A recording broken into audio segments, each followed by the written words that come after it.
Messieurs et dames, bonjour, bienvenue à suivre ces rendez-vous d'actualité sur Kivu Morning Post TV. Voici les principaux titres. Les forces armées congolaises appuyées par les résistants Wazalendo ont repris ce vendredi le contrôle de la cité de Mpeti après avoir délogé les rebelles du M23. Dans une contre-offensive, l'armée loyaliste avance maintenant vers Mindjinji. La situation sécuritaire reste au centre de l'actualité, marquée par la découverte des 3 corps des civils sans vie à Rutshuru, dans les groupements de Busanza, au nord de la province. Les chefs des armées de l'Ouganda et de la RDC se sont réunis pour évaluer les opérations conjointes Shujaa contre les ADF.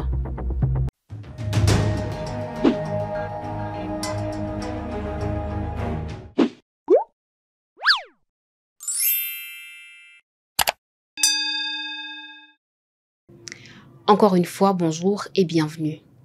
L'agglomération d'Mpeti a été reprise par les forces armées de la République démocratique du Congo FARDC, soutenues par les résistants Wazalendo, après des violents affrontements contre les rebelles du mouvement du 23 mars M23 dans la localité de Banakindi, dans les territoires de Walikale, dans la province du Nord Kivu. Explication avec Diane Mirindi. Selon les sources de la société civile d'Mpeti sous couvert d'anonymat, les éléments FARDC et Wazalendo ont réussi à déloger les rebelles du M23 dans cette zone qu'ils ont occupée depuis la semaine dernière, entraînant ainsi le déplacement de la population locale. Les premières troupes des éléments FARDC VDP ont signé leur présence dans l'agglomération aux environs de 17 heures, après avoir repoussé les rebelles vers Mindjinji. Le retentissement des armes lourdes et légères a été attendu dans la zone, entraînant une forte psychose dans les chefs de population de villages voisins. Les combats intenses ont eu lieu dans l'agglomération toute la journée du jeudi hier. Avec la force de VDP soutenue par les FARDC, ils ont réussi à déloger le M23. On ne sait pas leur destination, mais la population vit dans des conditions inhumaines dans la forêt sans en manger ni médicaments, indique cet acteur de la société civile sous anonymat. Les forces loyalistes FARDC et Wazalendo ont repris cette agglomération quelques jours après l'installation par le M23 d'un chef local d'Mpeti. Au moins une personne a été tuée et 3 autres blessés ce jeudi 7 novembre 2024 lors des combats qui ont éclaté entre les rebelles du M23 et les combattants Wazalendo aux côtés des FARDC dans le nord du territoire de Nyiragongo. Écoutez Thierry Gassicero, secrétaire de la société civile du territoire de Nyiragongo. Après 2 heures de combat, cela a fait malheureusement des pertes auprès de la population où 3 personnes ont été grièvement blessées. Et un autre habitant du territoire de Nyiragongo qui allait au champ s'est retrouvé dans une embuscade de l'armée rwandaise et malheureusement ces militaires rwandais l'ont tué et puis ont pris son corps sans vie et l'ont jeté dans un four de la braise où il fut complètement calciné et malheureusement c'est après qu'il y ait une accalmie que son corps a été retrouvé criblé de balles puis jeté dans un four de la braise.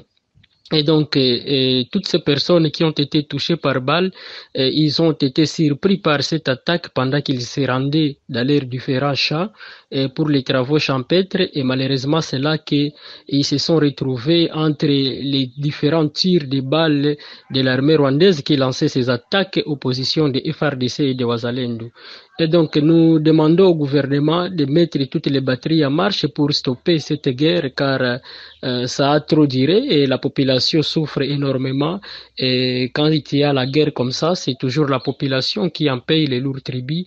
Et c'est vraiment regrettable qu'il y ait des personnes qui soient des pères de famille qui allaient au champ pour chercher de quoi vivre pour leur famille et qui se retrouvent dans des attaques et perdre leur vie comme ça, c'est vraiment désolant. Restons dans les domaines de la sécurité. C'est vendredi 8 novembre 2024. 3 corps des civils sans vie ont été découverts tôt le matin dans un lieu communément appelé chez Kiriaka, dans les champs de Kiseguru, dans les groupements des Binza, en territoire de Rutshuru. Selon Amouli Jafari, cadre local, toutes ces victimes étaient des habitants de Kiseguru. Certains corps présentent des traces des blessures par arme blanche, tandis que d'autres portent des impacts des balles. Nous poursuivons cette actualité que vous écoutez sur Kivu Morning Post TV. Mesdames et messieurs, les forces armées de la République démocratique du Congo FARDC et l'armée ougandaise UPDF poursuivent ce vendredi 8 novembre 2024 à Beni, dans le Nord Kivu, l'évaluation des opérations militaires conjointes visant la traque des terroristes de l'IDF sur le sol congolais dans l'est de la République démocratique du Congo. La réunion d'évaluation a commencé hier jeudi dans la ville de Beni. Détail avec Isaac Benguevi. Selon des sources sécuritaires, il s'agit d'une continuité de la réunion qui a commencé en Ouganda entre les responsables des FARDC et l'armée ougandaise UPDF pour les opérations Souja menées contre les djihadistes ADF MTM. Ces officiers de désarmée réfléchissent également sur l'extraction du rayon d'action des opérations suite au changement du mode opératoire de l'ennemi qui, selon nos sources, n'opère plus seulement dans la forêt, mais aussi dans les agglomérations habitées. La cérémonie d'ouverture a été faite par le sous-chef d'état-major général des FARDC, chargé des opérations et commandant des opérations Front Nord contre le M23, le général-major Chiko Chitambo Jérôme. Il s'est de signaler que les forces armées de la RDC, soutenues par l'armée ougandaise, mènent des opérations de traque des terroristes de l'ADF dans la région de Beni, Irumu et Mambasa. Fin octobre, au moins 118 ex-otages des ADF, tous des civils, ont été libérés suite aux opérations conjointes FARDC, UPDF. Isaac Benguevi, Kivu Morning Post. Pour conclure l'actualité du jour sur Kivu Morning Post TV, mesdames et messieurs, la société civile du Nord Kivu se montre pessimiste quant aux résultats des états généraux de la justice ouverts à Kinshasa. Placé dans Zilamba considère ces assises comme une opportunité pour traiter en profondeur les maux qui rongent la justice congolaise. Il invite les participants à faire une analyse exhaustive des problèmes pour aboutir à des solutions concrètes.